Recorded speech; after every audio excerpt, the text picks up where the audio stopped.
중국 사역을 하나님의 은혜 가운데 잘 바치고 돌아왔습니다. 범사에 하나님의 은혜였고 축복이었고 주님이 섭리하시고 주님이 이루신 일들이었습니다. 기도로 마음으로 사역에 함께 동역해 주신 성도님들께 감사를 드립니다. 오늘은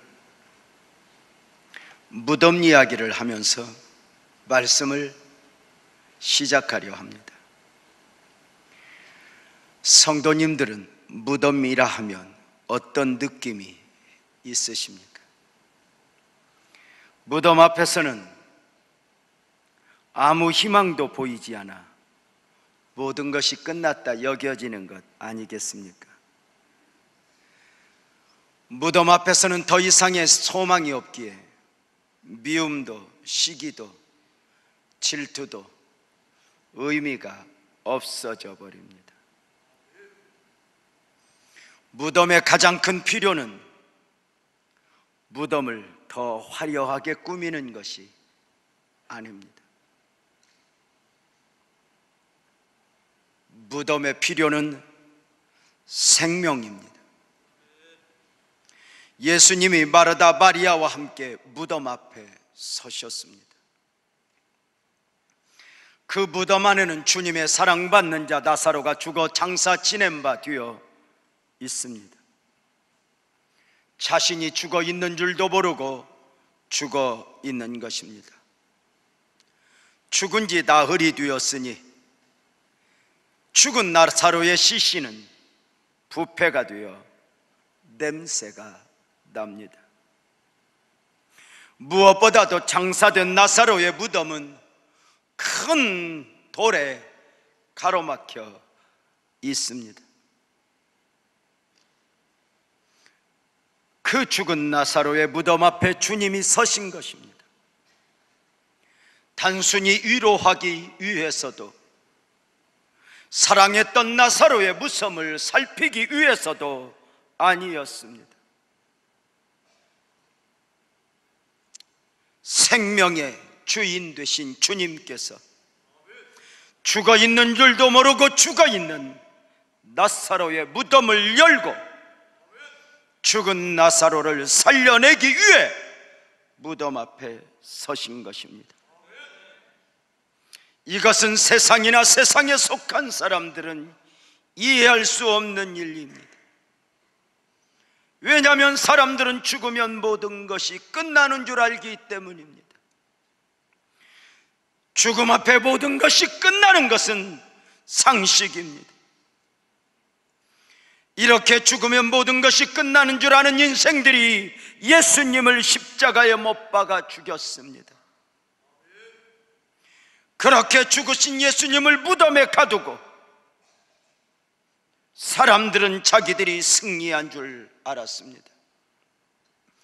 이제 예수가 죽었고 장사 지낸 바 되었으니 모든 것이 끝나버린 줄 알았다는 것입니다. 그러나 저와 여러분이 믿는 예수님은 부활이요 생명이셨습니다. 우리 예수님은 그 무덤을 열고 그 무덤에서 새로운 시작을 만들어내시는 분이셨습니다. 주님이 스스로 증명하셨습니다. 예수께서 이르시되 나는 부활이요 생명이니 나를 믿는 자는 죽어도 살 것이라고 말입니다. 그렇습니다. 부활이요 생명이신 예수님이 나사로의 무덤 앞에 나사로를 살리시기 위하여 서신 것입니다. 나사로를 살리시는 사건은 단순한 기적을 보이시기 위함이 아니었습니다. 기적만을 위해서였다면 처음부터 주님은 나사로를 죽도록 두지 않았을 것입니다. 주님은 나사로를 살리는 사건을 통하여 당신의 영광, 하나님의 영광을 나타내시기로 작정하셨던 것입니다. 처음 나사로가 죽어간다는 소식 앞에 주님 주셨던 말씀이 있습니다. 예수께서 들으시고 이르시되 이 병은 죽을 병이 아니라 하나님의 영광을 위하며 하나님의 아들이 이로 말미암아 영광을 받게 하려 함이라 하셨습니다. 죽을 병이 아니라 합니다. 하나님의 영광을 위함이라 하셨습니다. 나사로의 사건을 통하여 하나님의 영광을 나타내시기로 작정하신 가운데 주셨던 말씀이었습니다. 문제가 생겼습니다. 죽지 않으리라, 하나님의 영광을 위한 병이라 말씀하셨는데 나사로가 죽어버린 것입니다.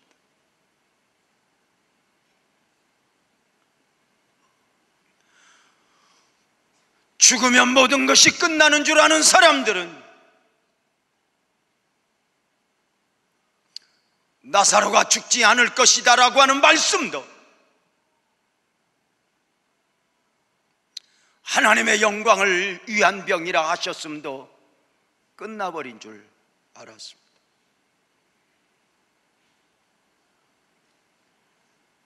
처음 주님 말씀 앞에 나사로는 죽지 않을 거야 기대했던 사람들의 말이 무엇이었습니까? 요한복음 11장 37절에 그중 어떤 이는 말하되 맹인의 눈을 뜨게 한 이 사람이 그 사람은 죽지 않게 할 수 없었던가입니다. 적어도 예수님이 은혜를 베푸시려면 죽기 전이어야 한다는 것입니다. 죽어버리면 모든 것이 끝나는 것이 아니냐는 것입니다. 죽어버렸으니, 죽은 시신에서 냄새가 날 정도이니, 장사 지낸 바 되었으니 예수님이 오신다 한들 무엇을 하실 수 있겠냐는 것입니다. 그렇게 모든 것이 끝난 가운데이지만 주님은 나사로의 무덤 앞에 서셨습니다. 위로하기 위함도 무덤을 살펴보고자 하심도 아니었다 했습니다. 말씀하셨던 대로, 섭리하셨던 대로 나사로를 살려 당신의 영광을 드러내시기 위함이었습니다. 설교 서두에 이런 표현을 했습니다. 무덤에 갇힌 나사로는 죽어 있는 줄도 모르고 죽어 있는 것이라고 말입니다. 자기 의지로 다시 살아날 가능성이 전혀 없는 죽음입니다. 부활이요 생명이신 주님의 은혜가 아니라면 적어도 죽어 있는 줄도 모르고 죽어 있는 사망 가운데 있는 나사로는 영원히 무덤에 있어야 하는 신세였습니다. 여기 나사로의 모습을 통해 주님이 오늘 우리에게 말씀하시고 싶은 것이 무엇이겠습니까? 오늘을 살아가는 많은 사람들이 이렇게 죄와 사망이라고 하는 감옥에 갇혀 있다는 것입니다. 저들이 인정하든지 인정하지 않든지 세상에 속한 사람들은 사망 가운데 있다는 것입니다. 자신이 죽어 있는 줄도 모르고 죽어 있는 것입니다. 아마도 세상의 사람들을 향하여 당신은 죽은 사람이요 라고 말해준다면 이해를 못하는 정도가 아니라 벌떼처럼 달려들 것입니다. 내가 이렇게 버젓이 살아있는데 내가 사망 가운데 있다는 것이 말이 되느냐고 말입니다. 그러나 요한일서 5장 2절은 12절은 분명하게 말씀합니다. 아들이 있는 자에게는 생명이 있고 하나님의 아들이 없는 자에게는 생명이 없다고 말합니다. 두 사람이 함께 길을 갑니다. 한 사람이 예수님을 영접했고 한 사람이 예수님을 영접하지 않았다면 이미 말씀은 정리합니다. 한 사람은 생명이 있고 한 사람은 생명이 없다고 말입니다. 그렇다면 이 생명은 그냥 걸어가서 호흡하고 숨쉬는 생명이 아니라 주님이 말씀하시는 생명은 바로 영적 생명입니다. 이 땅의 모든 사람들은 육적 생명은 있으나 영적 생명을 아담 안에서 상실한 가운데 있는 것입니다. 두 번째 아담, 예수 그리스도 안에서 회복될 수 있는 영적 생명입니다. 예수님을 영접하셨으면 아멘 합시다. 예수님을 믿으시면 아멘 합시다. 예수님 십자가와 부활을 믿으면 아멘 합시다. 주님이 이렇게 말씀하셨습니다. 내가 진실로 진실로 너희에게 이르노니 내 말을 듣고 나 보내신 이를 믿는 자는 아멘 합시다. 영생을 얻었고 심판에 이르지 아니하나니 사망에서 생명으로 옮겼느니라. 원래는 사망이었는데, 원래는 죄인이었는데, 원래는 어두움이었는데 예수 그리스도를 믿는 믿음 안에서 우리는 생명으로, 빛으로 옮겨진 줄 믿으시길 바랍니다. 이렇게 세상에 속해 죽어있는 줄도 모르고 죽어있는 저들을 향한 주님의 소원이 있습니다. 나사로에게 그리하셨듯 죽어있는 모든 사람에게 영생을 얻게 하여 당신의 영광을 나타내기를 원하시는 것입니다. 나사로를 살려내듯이 이 땅에 죽어있는 모든 사람들을 살려내고자 하심입니다. 나사로의 무덤을 열고 나사로야 나오너라 하셨던 것처럼 이 땅의 사람들 향하여 삭개오야, 사마리아 여인아, 가늠하다 현장에서 잡힌 여인아, 유저명아, 너의 무덤에서 살아나와라 하시고 싶은 것입니다. 이것이 하나님이 사람의 몸을 입고 그 이름 예수로 오신 이유요, 바다를 잔잔케 하고 죽은 자를 살리시는 그분이 고난받으시고 십자가에 죽으시고 부활하신 이유입니다. 예수님이 마르다 마리아를 데리고 나사로의 무덤 앞에 서셨듯이 오늘 예수님은 저와 여러분의 손을 잡고 사망 가운데 있는 누군가 앞에 서기를 원하신다는 것입니다.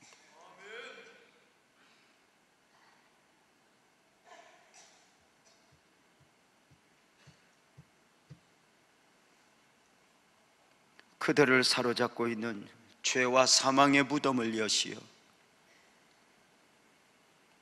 오셨던 목적 그대로 저들에게 생명을 안겨주고자 하시는 것입니다. 부활이요 생명이신 예수 그리스도 안에서 있어지는 역사이니 로마서 8장 2절은 이렇게 말합니다. 이는 그리스도 예수 안에 있는 생명의 성령의 법이 죄와 사망의 법에서 너를 해방하였습니다. 그 구원의 소망 가운데 무덤 앞에 서신 예수님은 마르다 마리아에게 세 가지를 말씀하셨습니다. 돌을 옮겨 놓으라, 믿으라, 풀어놓아 다니게 하라 입니다. 무덤 앞에서 있어진 주님의 요구이니 그 처음은 돌을 옮겨 놓으라 입니다.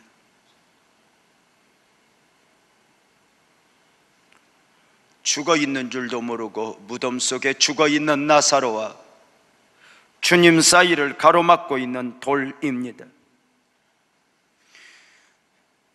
사망의 무덤을 막고 있는 그 돌을 마르다 마리아에게 옮겨 놓으라는 것입니다. 사실 주님은 말씀 한마디로 돌 정도는 가볍게 옮기실 수 있는 분이셨습니다.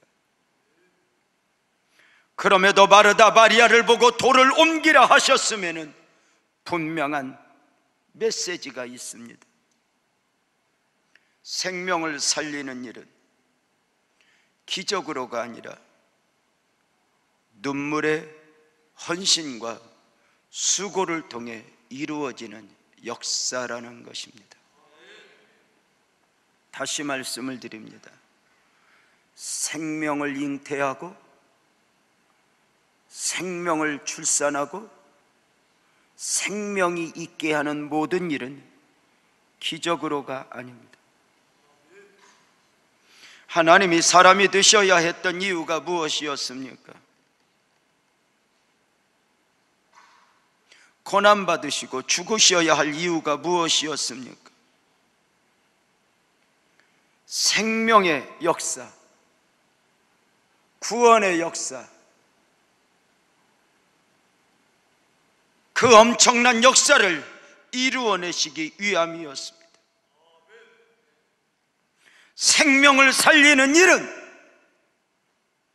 기적이 없어서가 아니라, 능력이 없어서가 아니라, 기적으로도 아니라 능력으로도 아니라 예수님 자신의 십자가의 헌신, 고난의 수고를 통해, 십자가의 죽으심을 통해 이루어내는 역사였습니다. 생명은 누군가가 죽어야 누군가가 살아났던 것입니다. 이것이 우리나라의 선교사들이 왔던 이유이고, 온 세상 사람들이 반대해도 복음을 안고 보내심을 받은 곳에 가야 할 분명한 이유입니다. 사람들은 왜 그 위험한 곳에 가느냐 합니다. 그러나 여러분, 그것도 사망이요 이것도 사망이라면 복음 들고 가는 곳, 안전한 곳이 있겠습니까? 생명의 역사는 수고와 함께 전도라는 미련한 방법으로 이루어지는 역사이니, 고린도전서 1장 21절은 하나님의 지혜에 있어서는 이 세상이 자기 지혜로 하나님을 알지 못하므로 하나님께서 전도에 미련한 것으로 믿는 자들을 구원하시기를 기뻐하셨도다. 전도에 미련한 것으로입니다. 전도에 미련한 것으로입니다. 우리의 생각은 기적을 한 방 일으켜주면 전도가 쉬울 것 같은데, 사람들을 초대하는 게 쉬울 것 같은데, 놀랍게도 전도의 미련한 방법을 통하여 믿는 자들을 구원하시기를 기뻐하셨도다 입니다. 전도는 세상이 보기에도 미련한 방법이고, 전하는 우리가 보기에도 답답할 정도로 미련한 방법입니다. 우리의 전도를 보고 세상은 웃습니다. 너희가 그리한다고 우리가 갈 것 같은가? 우리 스스로도 전도하노라면 그 사역을 이해하지 못하는 분들은 비방하곤 합니다. 그리한다고 누가 나오겠느냐고 말입니다. 인격적으로 해야 한다고 말입니다. 싫다고 하면 좀 가만 놓아둬야 한다고 말입니다. 전도의 미련한 방법으로. 그러나 그 미련한 방법으로 성경의 역사는 이루어지기 시작했습니다. 나사로를 살리시기 위해 주님은 돌을 옮겨 놓으라 마르다 마리아의 수고를 명하셨습니다. 나사로를 살리는 일도 생명의 역사이기에 기적으로가 아니었던 것입니다.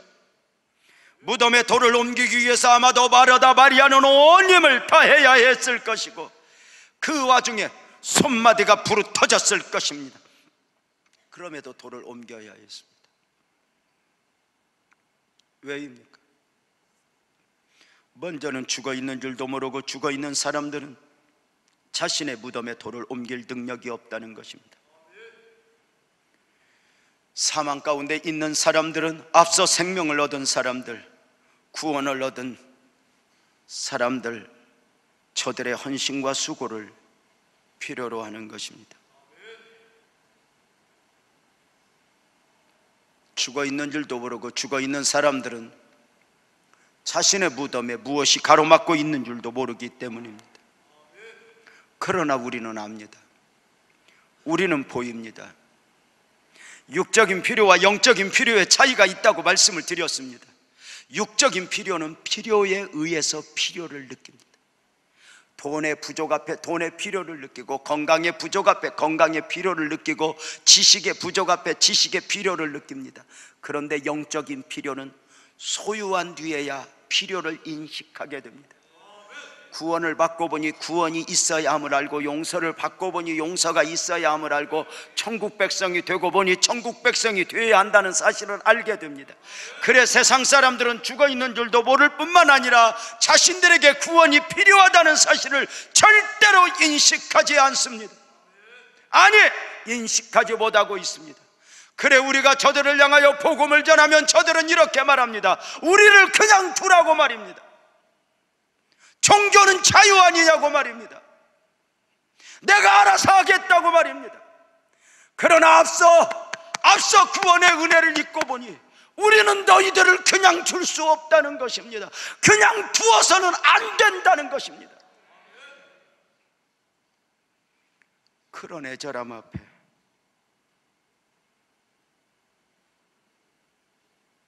모세가 바로와 싸워야 했고, 심지어 예수님도 바리새인들과 유대인들이라고 하는 모진 바람을 이겨내며 복음을 복음되게 해야 했습니다.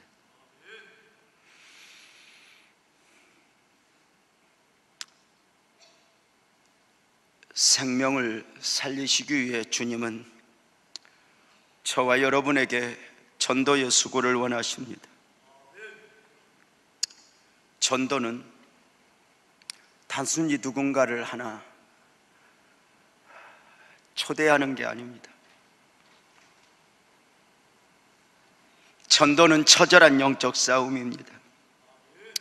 죽어 있는 줄도 모르고 죽어 있는 사람, 그 사망의 돌문을 옮겨야 하고, 저들을 애굽에서 이스라엘 백성들을 데리고 나오듯 처절한 싸움을 싸워야 하니, 마치 산모가 아이를 출산한 듯한 아픔을 동반해야 합니다.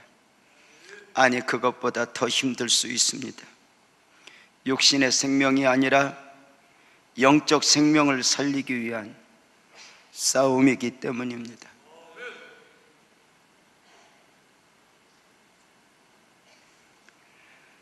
저는 3남매의 아버지입니다. 3남매가 잉태되고 태어나는 과정, 그리고 성장하는 과정 속에 어미가 그냥 되는 것이 아니구나 싶었습니다. 목숨을 걸고 아이를 품어야 하고, 10달 내내 입덧을 하며 아이를 낳는 모습을 보았습니다.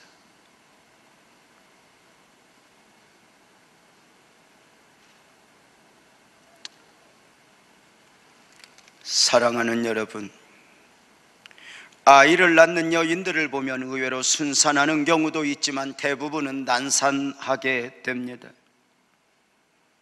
마찬가지로 의외로 주변에 예수를 쉽게 믿는 분들도 있지만, 많은 경우는 처절한 과정을 겪어서 예수를 영접하게 됩니다. 가까이서 그걸 이해를 못하는 것입니다. 우리 교회 성도 중에는 예배당에 아내가 가는 것을 반대하던 남편이 아내가 예배당 가겠다고 신발을 신는 과정 속에 망치로 머리를 때렸습니다.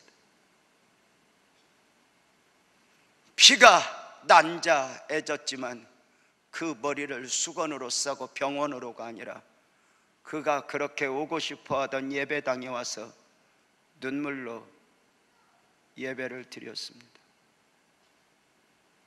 25년 전 개척하여 지금까지 달려오는 중에 복음을 모르던 가정에 복음을 전했고, 알지 못하는 남편은 아내의 예수 믿는 걸 반대하기 위해 성경책을 찢는 것은 보통이고, 모진 매질을 하는 분들도 있는데, 지금은 안내를 서고 봉사를 하는 게 보면 신기한 것은 때린 놈은 꼭 잃어버린다는 겁니다.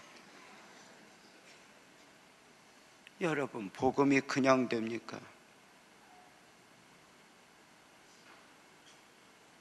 여러분 주변에 죽어 있는 줄도 모르고 죽어 있는 사람은 누가 있습니까? 그들은 겉으로는 우리를 그냥 두시오 하지만 저들 영혼의 소리는 우리를 구해주시오, 살려주시오일 것입니다.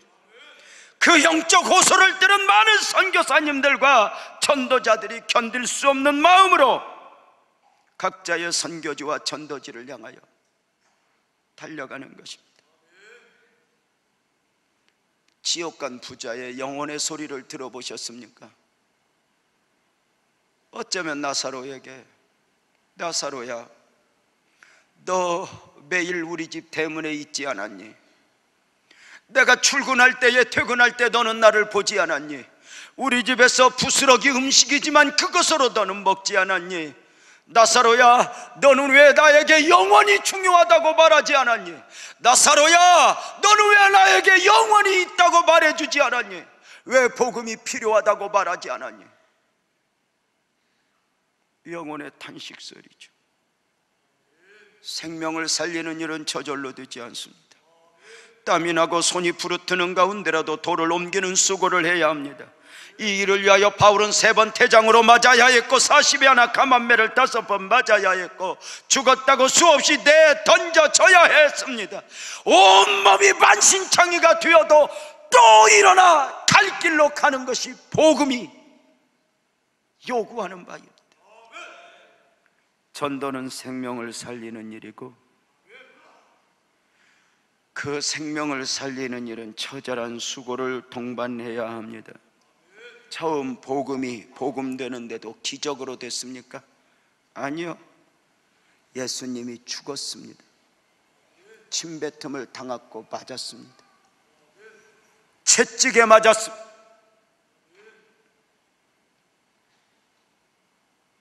주님이 죽으심으로 복음이 완성되었고 부활로 완성되었고 그 복음이 오늘 또 요구하는 바가 있습니다. 한 사람에게 복음이 그냥 가요? 아니요. 한 나라에서 한 나라로 복음이 옮겨지는데 그냥 옮겨져요? 아니요.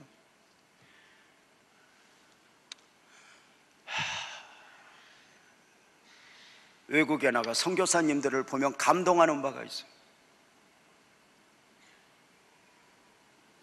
저들 중에는요 3개 국어, 5개 국어 하는 선교사님들이 아마 저들이 세상으로 나오면 돈을 벌어도 얼마나 벌 수 있다, 그리고 안정되게 자식들을 가르치고 호화롭게 살만한 분들이 다 바울이 배설물로 여기듯이 다 묻어버리고 가서 복음을 전하니 5개 국어가 무슨 소용이 있고 다 묻어버리고 한 영혼 붙들고 싶.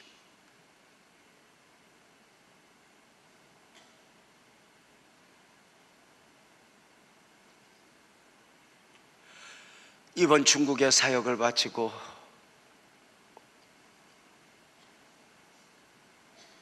목사님 한 분에게 한국 사람이 아니지만 목사님 사역에게 무슨 느낌이 있어? 100만 원을 호주머니에 담아주었습니다.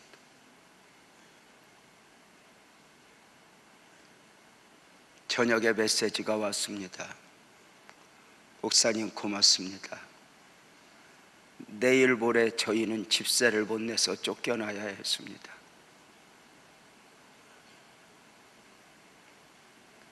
목사님 주신 돈이 집세입니다. 우리는 또 이렇게 1년 동안 복음을 전할 것입니다 하고 메시지를 받았는데 감동이었습니다. 그까지 사고 싶은 거 몇 가지 안 사고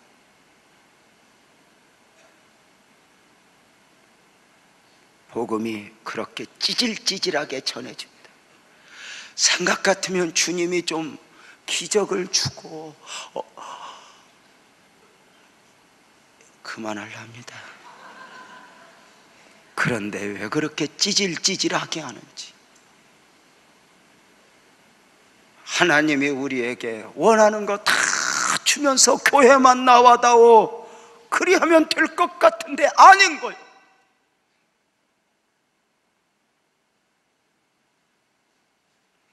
무덤 앞에서 두 번째 요구는 믿으라입니다. 사실 주님과 함께 마르다 마리아가 무덤 앞에 섰지만 믿음은 없었습니다. 믿음을 열라는 주님의 요구 앞에 그리할 필요 없다고 설득합니다. 예수께서 이르시되 돌을 옮겨 놓으라 하시니 그 죽은 자의 누이 마르다가 이르되 주여 죽은 지가 나흘이 되었음에 벌써 냄새가 나나이다. 무덤 열 필요 없습니다. 무덤에 갈 필요 없습니다.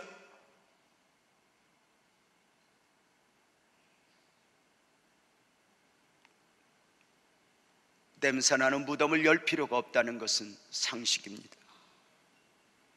그렇게 무덤을 열 필요 없다는 마르다 마리아에게 주님 주신 말씀이 있습니다. 예수께서 이르시되 내 말이 내가 믿으면 하나님의 영광을 보리라 하지 아니하였느냐. 내가 믿으면 하나님의 영광을 보리라. 번역상에 문제가 있는 것 같습니다. 나사로를 살리기 위해 오신 주님이 네가 믿어야 나사로가 살아나지 않겠느냐 이렇게 말씀하셔야 할 것 같은데 그리하지 않았습니다. 믿으면 하나님의 영광을 보리라입니다. 여기서 질문을 합니다. 만약에 마르다 마리아가 끝까지 믿음이 없으면 나사로가 살아나지 못하는 것일까? 아니요. 주님은 이미 나사로를 살리시기 위해 오셨습니다. 나사로 살리는 사건을 통하여 당신의 영광을 나타내시기로 작정하셨던 바입니다. 그러면 믿느냐와 믿지 않느냐의 차이는 어디에 있습니까? 믿음이 믿음되면 나사로가 살아나는 사건을 통하여 기적만 보는 것이 아니라 하나님의 영광이 보여진다는 것입니다. 믿지 않으면 성경에 어떤 것도 보이지 않습니다. 사람들은 성경이 논리적이지 못하다고 말을 합니다. 그러나 저는 이렇게 말합니다. 믿기 전에는 이것이 논리적이지 못하지만 믿고 나서는 논리적이라고 말합니다. 복음만큼 확실한 논리가 없습니다. 세상의 모든 논리는 상식적으로 논리이지만 정작 삶으로 오면 논리가 되지 못합니다. 그것이 생명을 살릴 수도 없고 영적 생명을 살릴 수도 없습니다.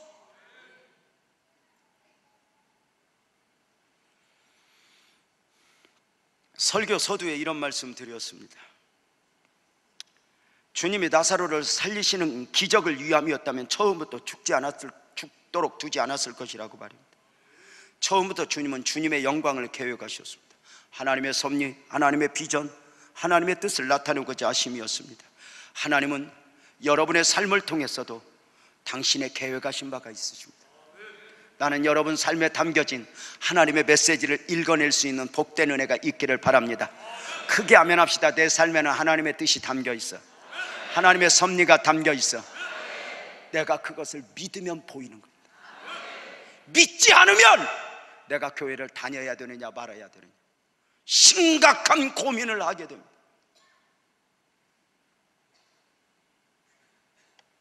신앙생활 자체가 교회를 옮겨야 되느냐 옮기지 않아야 되느냐 아주 사소한 것에 매이게 됩니다.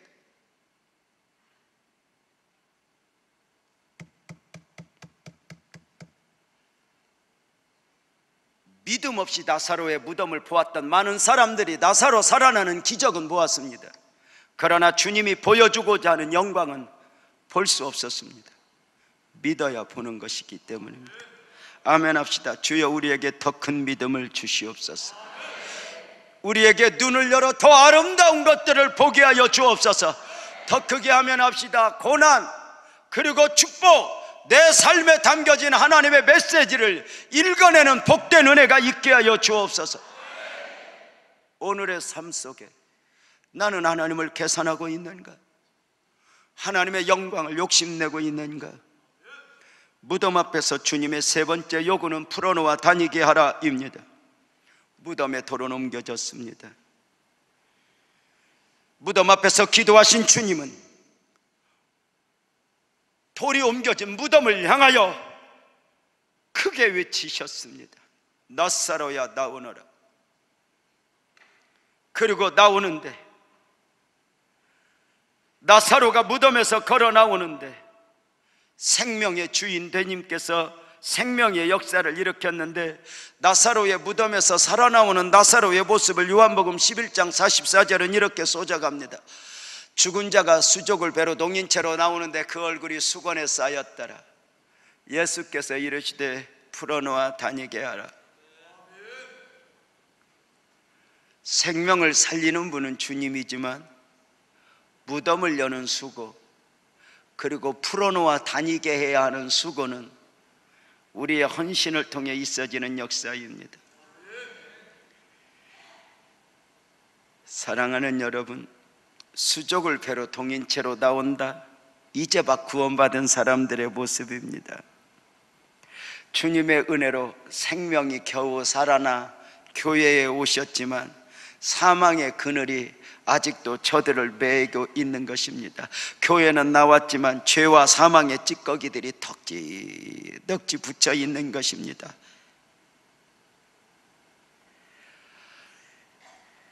교회에 많은 성도들이 이런 모습으로 나와요. 교회 와서 예수를 믿고 구원은 받았고 생명을 얻었지만 애굽에서 나온 이스라엘 백성들이 애굽의 찌꺼기들이 묻어 헤매이는 것처럼 육신의 사망의 찌꺼기들이 다 매여 있는 거예요. 제가요, 목회를 20년, 25년 넘게 하면서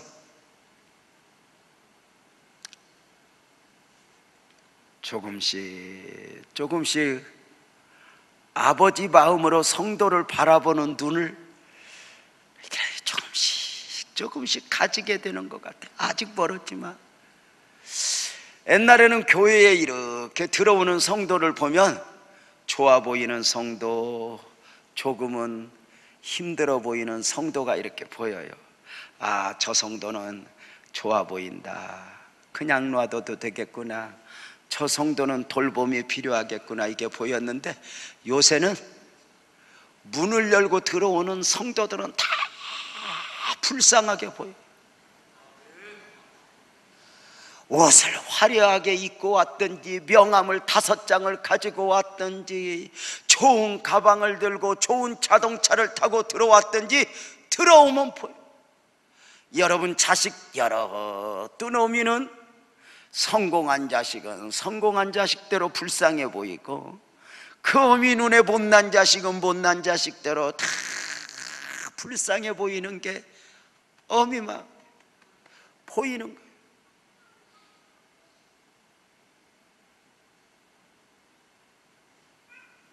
사망의 찌꺼기들이 묻어. 그 상태로 교회에 오신 거예요. 겨우 예수 믿어 생명은 얻었지만 과거의 습관이 그대로 살아있는 거예요.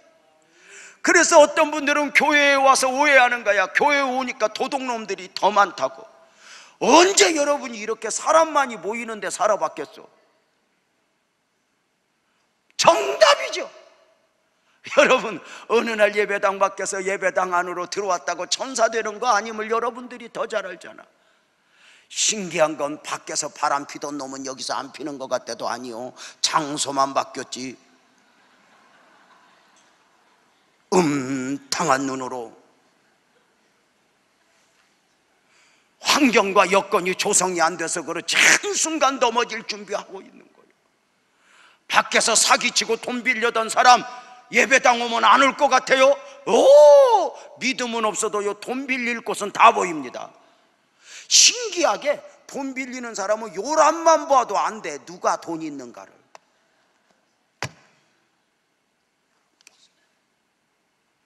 그 사망의 찌꺼기들이 보여. 때로는 성도들이 목사님 저 사람은 안 돼요, 저 사람은 안 돼요. 그러나 하세요. 그래서 우리에게 맡긴 거, 네가 풀어주어라. 손에 피고름이 묻어도 힘들어도 네가 열어주어라. 우리 주변의 사람들은 우리를 오랫동안 기다려주지 않아.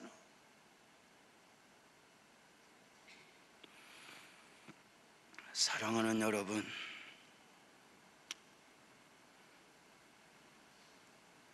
우리는 앞서 생명을 얻었습니다. 이제 우리는 생명을 나누어야 될 의무가 있습니다. 우리는 전도의 빚진 자입니다.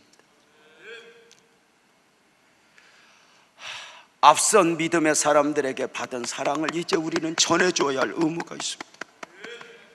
전도를 위해 가져야 할 영성이 무엇일까요? 먼저 기도입니다. 무덤 앞에서 예수님은 먼저 기도하셨습니다. 기도가 그냥 기도가 아니라 하나님 부자 되게 해주세요, 이런 기도가 아니라 생명을 살리기 위한 기도였습니다. 사랑하는 성도님들, 여러분에게는 어떤 기도 제목이 있으십니까? 묻겠습니다. 혹시 그 기도 제목 안에 전도를 위한 기도 제목은 있으십니까? 주님, 내가 아는 모든 사람들 구원받게 하소서.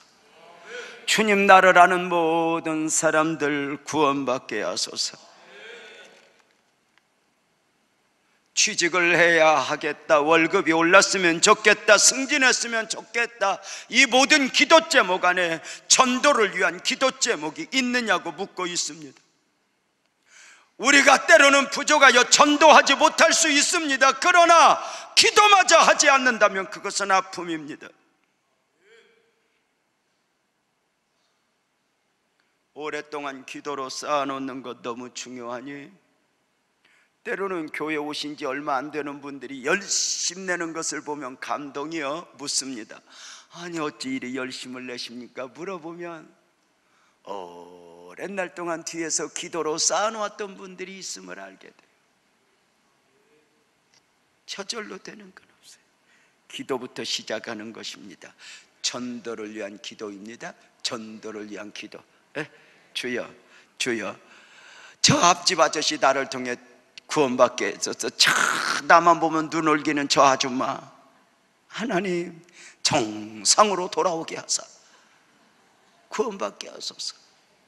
기도입니다. 두 번째는 영혼을 향한 사랑입니다.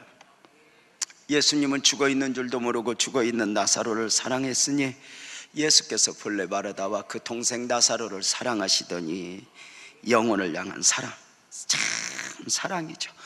주님은 전도의 미련한 방법과 사랑의 수고를 통해서 그 역사를 일으키셔요. 때로는 전도를 하다 보면 엄청 희생도 해야 되고 대가도 지불해야 돼요. 저는요 처음에는 능력이면 다 되는 줄 알았어요. 제가요 교회 개척하기 전에 온통 주변에 산은 다 내 산인 줄 알았어. 삼각산, 도봉산, 관악산, 청계산. 매일 가서 기도하고 주여 능력 주세요, 하늘의 능력을 주세요, 여기 담아주세요. 뭐 장기금식도 얼마나 했어요. 교회 개척하고도 능력 주세요. 능력이 와야 안전뱅이가 일어나고 막 역사가 일어나서 교회가 부흥될 거 아니에요. 능력이면 다 될 줄 알았어요. 막 3주 동안 막 한 번은 금식하는데, 여러분 지금부터 놀라지 말아봐, 막 기도하는데 손이 코끼리 다리 많아지는 거예요. 영적으로 딱 느끼는데 무게가 딱 있는 게 자동차를 때리면 깨질 정도로 느낌이 딱 오는 거예요. 손이 이만하게. 드디어 주님이 저에게 주신 첫 번째 능력이에요. 나는 이제 이 능력으로 암 환자를 일으키고 안진뱅이를 일으키면서 기적을 나타내서 교회를 부흥시키라. 실컷 해야 그거야 목사가. 정말 지금 보면 주접떨었죠. 자, 예배당에 딱 와서 그 능력을 안고, 마침 그때 우리 교회 암 환자가 없었는데 옆에 암 환자를 가서 기도하려다가 혹시 안 났으면 어떡하지 그래갖고 독감 환자부터 기도하기로 했어. 집사님 한 분이 독감에 걸려있기에 이라봐 내가 능력 받았단 말이야, 이라봐 기도해 줄게. 그랬더니 목사님 금식하고 왔으니까 내가 낫겠다 이러 안수를 탁 했어요. 예수의 이름으로 병하는 이 독감아 떠나갈지어다. 아멘. 이 동네 손에 능력이 탁 나갔는데요, 독감이 나갔겠어 안 나갔겠어? 나갔어. 그 독감이 나한테 왔어. 이거 뭐야? 이거 뭐야? 그러다 마태복음 7장 8장을 읽어요. 주님이 각색 병든 자를 치료하시는데 어떻게 치료했나 보니까 주님이 능력으로 치료한 줄 알았는데 아니야. 뭐냐면 그 병든 자, 그 귀신 들린 자의 아픔을 주님이 짊어지셨다 그래. 이 말은 무슨 말이냐면 정영교 장로님이 몸이 아프면 주님이 이랬던 거야. 현교야, 너 아프니? 그 아픈 거 나한테 주고도 자유해라. 수고하고 무거운 짐진 자들아 다 내게로 오라. 주님이 해결하겠다는 게 아니야. 너희 짐들 다 나한테 줘. 너희 눈물 나한테 다 줘. 내가 다 감당할게. 제가 알았던 거예요. 능력이 없는 게 아니라 사랑이 없었구나. 사랑 없는 능력은 이방인들도 행해요. 주님 사랑이 없네. 처음부터 사랑이 있어서 전도합니까? 생명 살리는 일만큼 보람이 있는 일이 어디 있겠어요? 우리 성도님들에게 좀 늦었지만 영상 하나를 소개하려고 합니다. 이미 보신 분들도 있겠지만 KBS 슈페설 시간에 소개된 영상인데 여러분 잠깐 한번 보도록 하겠습니다. 영상 보여주세요.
드디어 두 사람의 만남이 이루어졌다. 피터 누엔과 수많은 베트남인들, 취재진이 전선장을 기다렸다.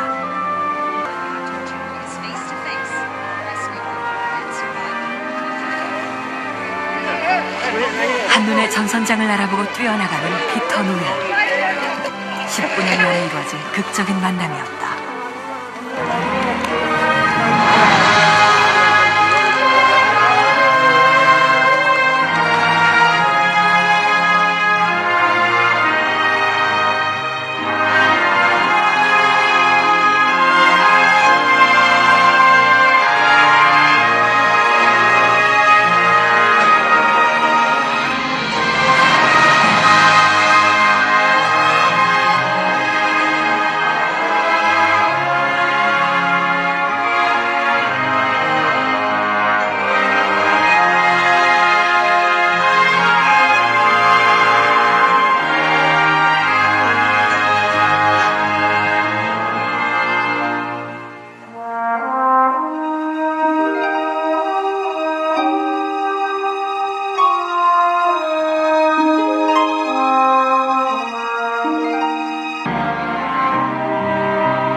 지금도 많은 선교사님들은 자신의 미래를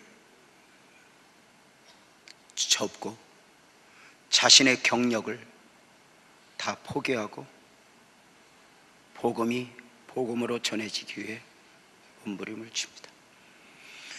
사실 한 생명을 구원하는 일, 대가를 지불해야 할 수 있습니다.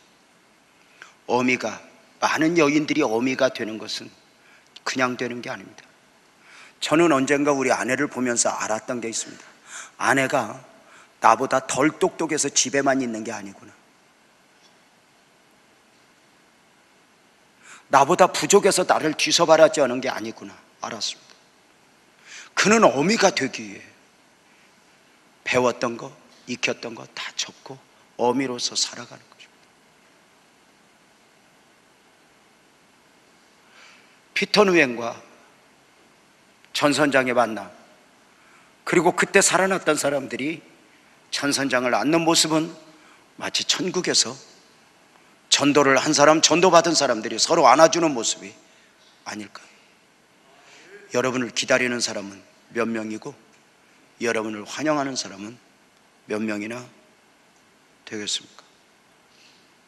오늘 또 하나님은 당신의 영광을 전도라는 미련한 방법을 통해서 나타내기를 원하면서 이 아름다운 가을, 열매 맺는 계절에 많은 기도 제목이 있겠지만 조용히 생명 구원의 역사를 담아내기를 원하며 오늘 또 주님은 여러분들에게 말씀하고 있는 것입니다. 주여, 내 손을 잡고 또 다른 무덤을 향하여 가소서. 생명의 역사가 저와 여러분들 통해 일어나기를 주님의 이름으로 축복합니다. 기도하겠습니다. 하나님 아버지 고맙습니다.